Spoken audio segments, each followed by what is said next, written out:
Hi friends, నారు మడి నాటడం అయిపోయింది. ఇప్పుడు పట్టలు కప్పారు, నీళ్లు కూడా వదిలారు. స్ప్రింక్లర్లు చూడండి నీళ్ళు వస్తున్నాయో.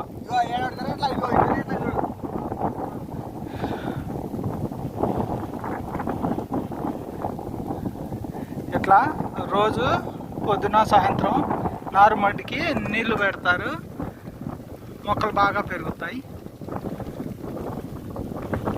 స్ప్రింక్లర్లు అంటారు వీటిని, చిన్న స్ప్రింక్లర్లు. బాగా గాలి వస్తుంది. Thank you for watching this video.